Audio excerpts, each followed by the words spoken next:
I'm more of as far as the OCD, it's a spectrum oriented thing. And I know that Yeah. there are people who have it in a very bad way, or they have kids who have it in a very debilitating way. So I try to be careful to not come off like I'm making light of it for people who have it in a severe way that affects their life and affects their family and that sort of thing. I have a very mild version of it. You can see by the bookshelves behind me, I'm an organization nut. I need to know where everything is. If I lose a paperclip, it drives me up a wall. And it's not because of the paperclip. It means my system is faulty. I think if I lost a paperclip, what hugely important things in my life are falling through the cracks? Like the paperclip is just an example of my system isn't working, and it drives me nuts. And if I move a piece of paper and see the paperclip, I'm like, okay. I do know how to live. I do know how to function, So I just try to explore that with the bit, that's in the special, just like making light of this organizational craziness that I have. Yeah. When did you start noticing that as like in life? Because I think I always had, mine is anxiety and OCD, and I've always had it. And I first remember getting it like when I was like 10, and my things were, it's very, very tactile, but I'm a fucking mess, Brian. Like I'm a mess. Like I have none of the organizational shit. Really? None of it. Oh man, that's predominantly how it affects me. I started realizing it. I grew up in a big family, 8 kids, and our house was chaotic. It was a very loving house, but everything was all over the place. We had a box of. I have 3 older brothers, Mike, Pat, Dennis, and then there was me, 2 sisters, and then 2 more brothers. We had what we called a laundry room. If you went in there, you would go, how does anybody live like this? We had a big box of socks, and you would just pick 2 socks at random. It didn't matter what color they were. You just picked 2 socks to go to school. And when I first went to college, everybody got a kick out of the fact that I always had a blue sock and a green sock, or like color meant nothing. Like it. So it was because I grew up in a crazy house.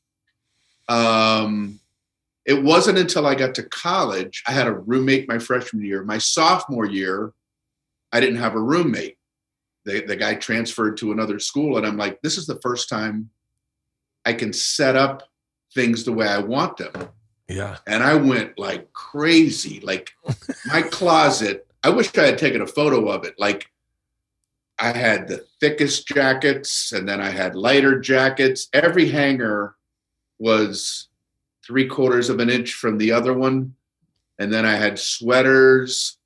I went lighter and lighter. Then I had long sleeve shirts, and then short sleeve shirts, even t-shirts I hung up, and they were all organized systematically and every hanger had to be the same length from the other one. I'd wake up in the morning, I would make my bed, go to class, come back, and like my bed is still made. Like I don't have brothers and sisters that are just ripping everything asunder.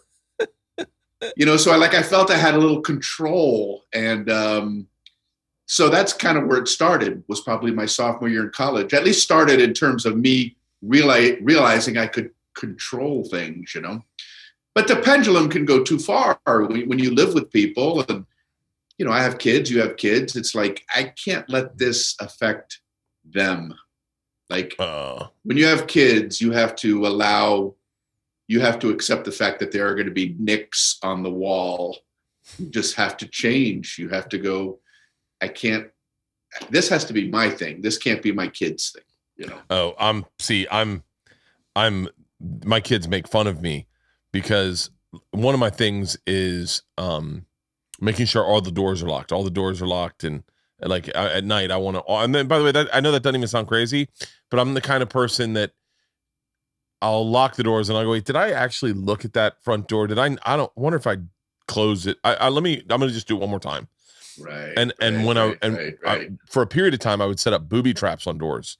Like I would put a skateboard leaning on the door so that if someone came in, it would fall. And my daughters make fun of me because at the beginning of the pandemic, I was like, I would go to the front, we'd sit down and watch a movie and I'd go over to the front door and make sure it was locked. And I'd unlock it and lock it just to make sure the lock wasn't broken inside. And it was. I'm not laughing like it's ridiculous. No. I'm laughing because I get it. I mean, I have similar types of behaviors, you know? Yeah. And if it was ever unlocked, I would always say, girls, we've talked about this. So the joke would be they'd go over and look at the door, unlock it, and then go, Dad, we've talked about this. And then it would make me crazy because all I'd hear was the lock. And I'd go, did you lock it or unlock it? And they're like, I don't know. Guess you're going to get up and find out, aren't you? And it would. And so my daughters don't have it, but they know that I've seen that. But I wish I had the clean one. I don't have any clean shit. Mine is organization, not clean. In fact, I wrote in creative writing in college, probably the only assignment I completed. I wrote this story about how I tried to organize everything in my dorm room, but I couldn't control the dust. Like dust would fall from the ceiling and land on, papers and things like that. And I remember having the dilemma in my head going, well, that's not my fault. I'm not dusting that. Like my system is to just organize everything. If the dust wants to come from the ceiling, that's not my fault. And so I'm not going to fix it. So it was about how I would leave dust. Like I'll leave dust all over everything, just as long as everything is organized alphabetically and how I want it. It's very twisted.